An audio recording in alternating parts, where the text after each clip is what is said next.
E aí, tudo bom? Engenheiro, gestor, arquiteto. Ó, vou falar sobre uma segunda ferramenta, também muito importante, do mesmo grau de importância da análise SWOT, que é forças de porta, também utilizada no planejamento estratégico das empresas, ok? Depois que você faz esse brainstorm, então, da análise SWOT, você vem para as forças de porta para poder entender um pouco mais do mercado que você quer se reestruturar, quer migrar, ou que você está iniciando a sua empresa. Tá? Então, ferramenta muito importante, largamente utilizada no mercado corporativo, grandes empresas fazem essa análise. Então, sendo bem sucinto, quais são as 5 forças de porta e como elas interferem na sua análise do mercado. Então, quais são? Fazer análise das ameaças de novos participantes em relação ao seu mercado, poder de barganha dos fornecedores, manobras para posicionamento entre concorrentes atuais, poder de barganha dos seus clientes e ameaças de produtos ou serviços substitutos. Qual o objetivo dessa ferramenta? Trazer um entendimento do mercado externo de forma que você consiga aumentar suas margens de lucro. Esta é a principal objetivo dessa ferramenta, é trazer um entendimento do mercado externo para você se posicionar melhor e conseguir ter resultados melhores para a sua empresa. Nenhuma empresa deve se iniciar só pelo sentimento, olha só, acho que aqui esse mercado é bom. Não, é necessário que faça uma análise deste mercado, das forças de porta, para entender se posicionar melhor no mercado. Vamos lá. Este aqui é um esquema muito prático, muito prático, de como analisar as forças de porta. Então você tem ameaça de novos entrantes, eu vou entrar um pouco mais em detalhe de cada um, poder de barganha dos fornecedores, ameaça de produtos substitutos, poder de barganha dos clientes, e isto gera a rivalidade entre os concorrentes. Muito difícil, para não falar quase impossível, que você se posicione no mercado que não tenha concorrente.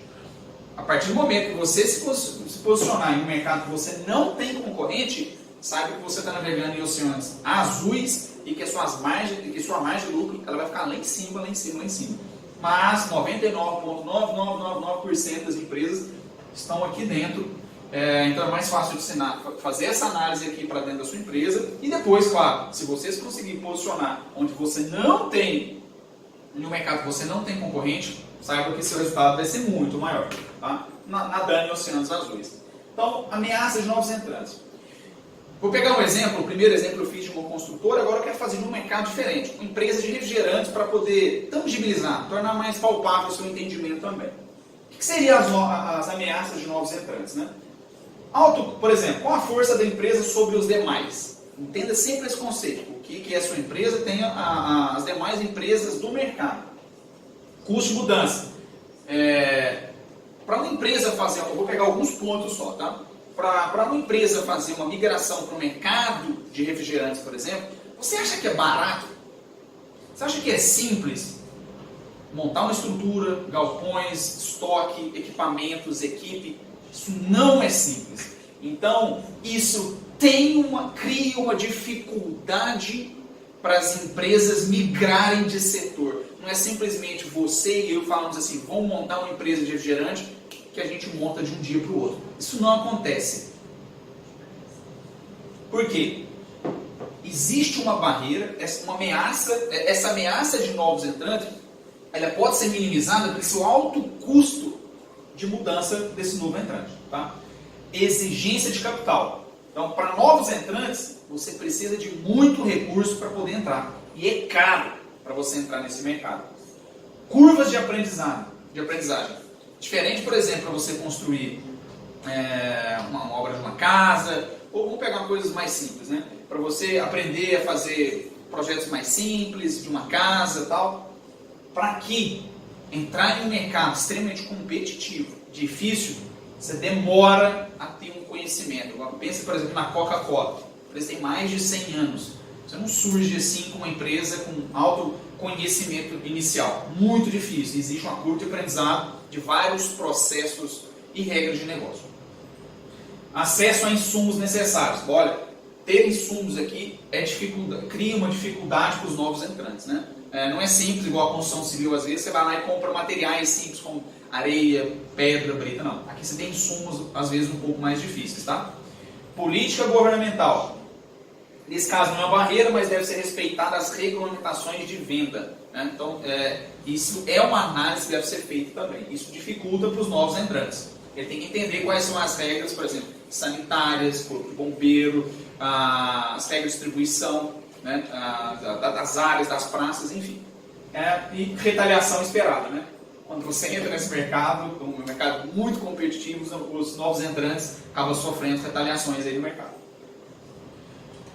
Poder de barganha dos fornecedores, isso é muito legal. Então, ó, qual a força da empresa sobre os seus fornecedores? Muito, muito importante essa análise. Eu estou fazendo essa análise aqui em relação a fornecedores da construção civil, desculpa, de refrigerantes, mas eu quero que você faça uma análise também dos seus fornecedores da construção civil. Custo de mudança de fornecedores em empresa e indústria. Então, a empresa tem mais força sobre os seus fornecedores. Às vezes, quando você chega no mercado da construção civil, você tem menos força. Tenta negociar com uma empresa de estrutura metálica muito grande, por exemplo. Tenta negociar com projetistas que têm um valor simbólico muito alto. Você não tem muito poder de negociação. Tenta negociar com várias empresas de elevadores, por exemplo.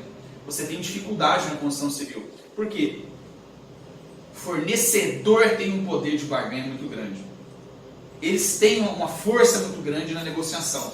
Você não sobrepõe o seu fornecedor. Nesse caso, nesse exemplo aqui, as empresas, por exemplo, refrigerante, têm um poder de negociação muito grande. Okay? Presença de insumos substitutos. Então pode haver substituição de insumos por um fornecedor, que isso às vezes é traumático ou não para a empresa, né? Então os fornecedores, eles podem trocar, porque é um exemplo na construção civil, às vezes você está lá, refém de uma empresa que vende cerâmica. E em um certo momento, essa empresa troca o padrão da cerâmica. Era uma cerâmica 60-40, agora ele passa a fabricar 30 por 50, um exemplo. Isso interfere demais, por exemplo, imagina você está na metade de 6 torres, lá na 4ª torre, há essa alteração do insumo. Você vai despadronizar a entrega do seu produto.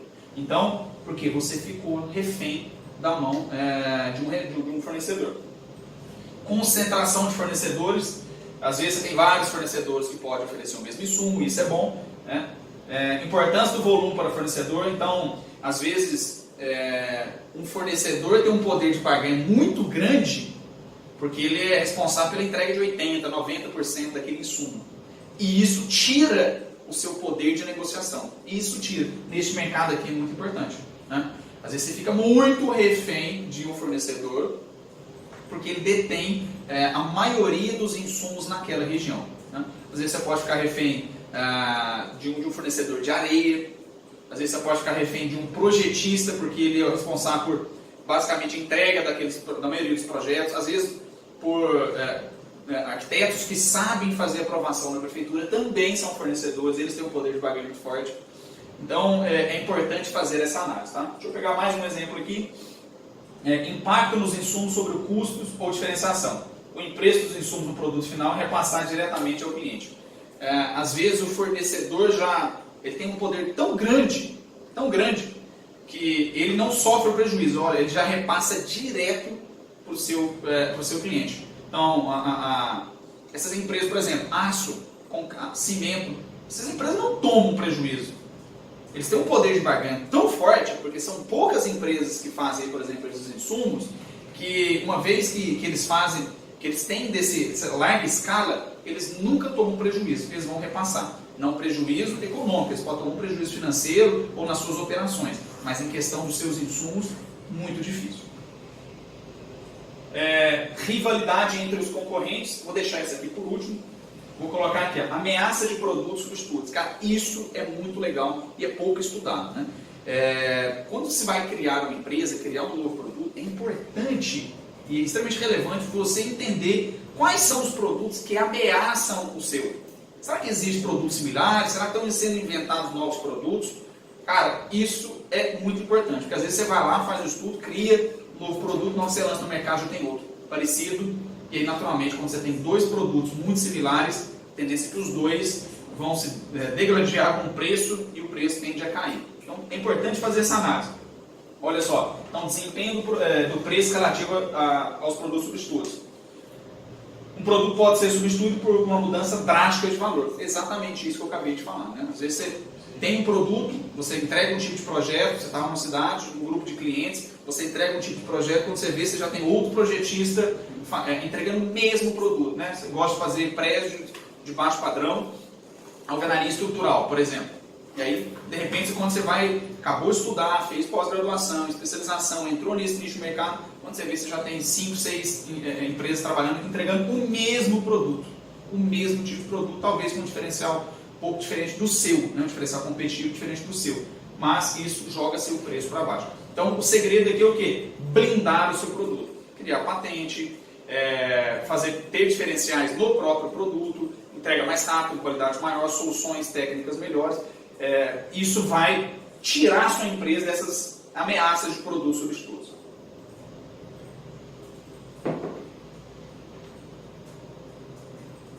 Qual o poder de barganha da sua empresa? Isso é ótimo. Por exemplo, você no estado de cliente, esse é o sonho de todas as empresas, ter o poder de barganha sobre seus fornecedores. Isso é excelente. É o contrário de quando você tem em relação aos seus fornecedores, né? Então, naquele exemplo lá, concentração de compradores, volume de compradores. Quando você está do outro lado, em que você é o único que consegue vender um produto específico, tem um produto que é único, você tem que utilizar isso, como um diferencial competitivo. E isso é um poder de barganha seu. Isso faz com que você não abaixe o seu preço. Se você é um projetista, por exemplo, que faz viadutos, pontes, tem pouquíssimos no mercado. Quando o fornecedor te chamar, seu cliente te chamar para negociar, pode ter certeza, você está se blindando pelo próprio nicho de mercado que você entrou, por exemplo, pelo produto que você oferece, né?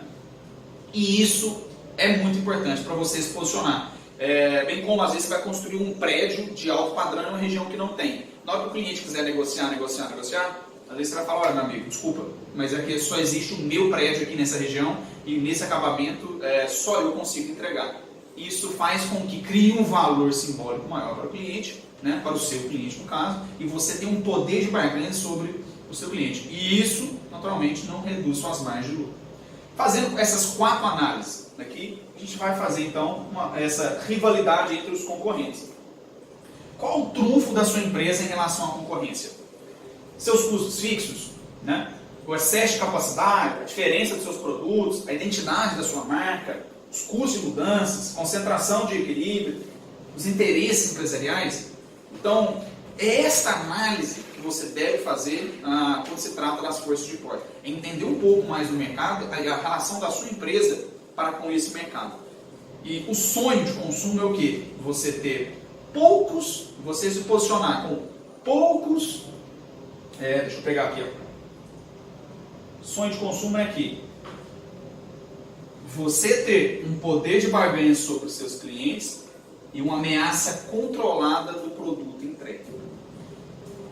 Este é o segredo para que você tenha uma empresa que sabe se posicionar no mercado e aumenta as suas margens de resultado. Na construção civil, é difícil de fazer isso. Mas você tem que sempre jogar a sua empresa neste nicho de mercado. Fazendo essa análise de porta. Né? Como eu faço para ter o poder de barganha sobre os meus clientes? Como eu faço para não ter produtos como o meu? Produto faça uma substituição do meu. Porque quanto mais acima você ficar e que você consegue entrar no mercado, que tem novos entrantes, que não existe barreira para esses novos entrantes, e que o poder de barganha dos seus fornecedores é muito maior do que o seu em relação a ele, saiba que você vai ter uma dificuldade muito grande de saber se posicionar, ter resultados, e aí a rivalidade é muito grande aqui. Tá? Em sumo, faça essa análise para a sua empresa, saiba se posicionar, é importantíssimo, eu fiz para a minha empresa, todos os mercados que eu criei, todas as 3 empresas que nós fizemos, os projetos que a gente faz, eu tento me posicionar aqui. Poucos produtos substitutos, porque eu dificulto a barreira de novos entrantes, E aqui, poder de barganha com meus clientes. Eu tento trazer soluções para meus clientes, me posicionar de forma diferente, de forma que o meu cliente entenda o preço final que eu estou oferecendo. Tá?